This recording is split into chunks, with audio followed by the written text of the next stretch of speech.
You have to hear this all the way through, because what you're about to witness isn't satire. It isn't fan fiction. It's a real moment in Catholic history, documented, confirmed, and somehow still whispered like a fever dream. Pope Formosus had been dead for over 9 months, buried in proper ceremony, wrapped in papal vestments, laid to rest beneath marble and Latin prayers. But peace, especially in Rome, is often a temporary illusion. His successor, Pope Stephen VI, harbored a hatred so deep it survived beyond death. He wasn't content to denounce Formosus's legacy nor erase his decrees. No, he wanted vengeance, not political vengeance, spiritual desecration. So he gave the order, dig him up, and they did. They exhumed the body of a former pope, bloated and decomposing, stiff and discolored. The fingernails had darkened, the skin had retreated, the face was more mask than man. Still, Stephen had him dressed, re-robed in his papal garments, crowned with his mitre, seated upon a throne. But the man could no longer sit upright on his own, so they tied him into place, shoulders braced, jaw cinched shut, arms folded carefully over his lap. A rotting puppet posed to face justice. Bishops were summoned, cardinals seated, and into the chamber walked Pope Stephen VI, livid, swollen with rage, prepared to deliver accusations not to a man, but to his corpse. There would be a trial, not metaphorical, not ceremonial, a literal court case against the dead. The crime, treason, corruption, and having had the audacity to be pope before him. And thus began the most blasphemous trial in history, the cadaver synod. The court was full, incense hung in the air, candles flickered against the marble, and at the center of it all sat the accused, Pope Formosus, dead, rotting, dressed in silk. He was slumped on a throne, jaw unhinged slightly, head cocked sideways in a grotesque mimicry of composure. Robes at his wrists, his papal robes, once symbols of divine authority, now draped over skin that barely held shape. His eyes long gone, empty sockets beneath the shadow of his crown. And in front of him, standing tall and red with fury, was his accuser, Pope Stephen VI. He paced the floor like a man possessed. He raised his voice, not in prayer, but in indictment, treason, ambition, unlawful ascension to the papacy. The corpse, as expected, offered no reply, but the court had prepared for that. A deacon, visibly shaken, had been appointed to speak on behalf of the corpse. Yes, someone stood beside the dead pope and answered questions as if Formosus were alive, using phrases like, "I respectfully deny the allegation," and "the pope pleads not guilty." A ventriloquist of the damned, Stephen continued.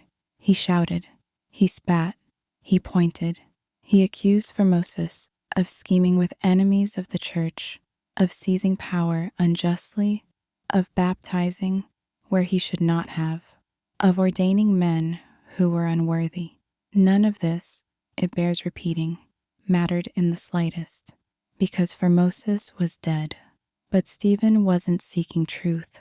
He was seeking spectacle, and the bishops, locked in this surreal theater, offered little resistance.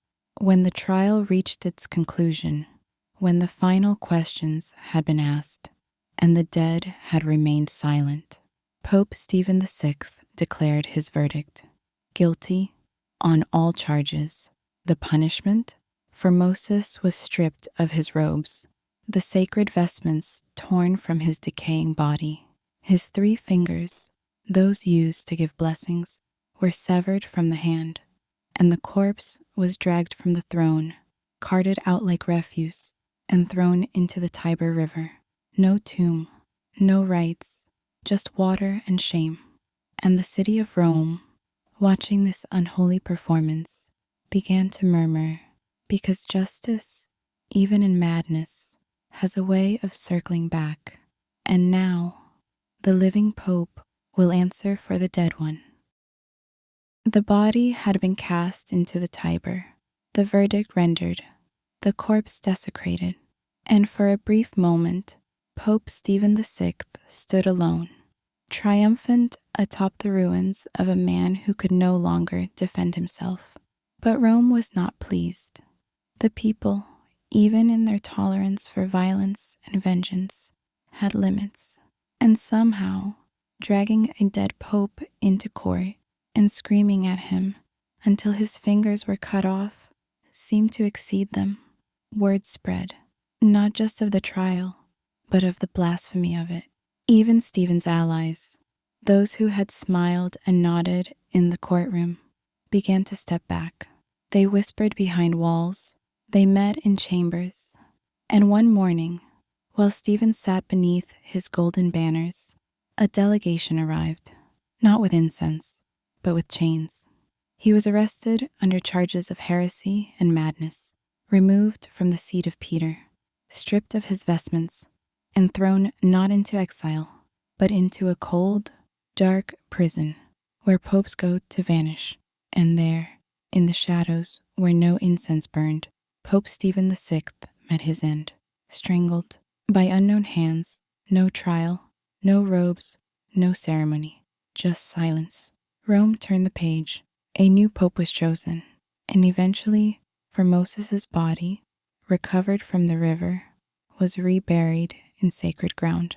The synod was declared null, the verdict overturned, the spectacle forgotten, officially, but the damage was done. A pope had dug up a pope, dressed him, tried him, convicted him, and lost his own life in the process. All for pride, for ego, for revenge against a man who could not respond. And now they both lay beneath Rome, quiet, rotting, equal at last. Why would a pope exhume a corpse and drag it into court? Not because of doctrine, not because of law, but because, beneath the robes and rings, he was still a man. And men, especially powerful ones, are haunted by things they cannot control: legacy, envy, insecurity. Pope Stephen VI wasn't putting a dead man on trial. He was trying to silence a shadow, a rival whose presence lingered even in death. He wanted the last word. He wanted to win against someone who couldn't fight back. That's not divine wrath. That's human fear, dressed in silk. And when that fear rules from a throne, what follows is not justice, but spectacle. Would you have stopped it, or just watched it happen, like the rest of Rome?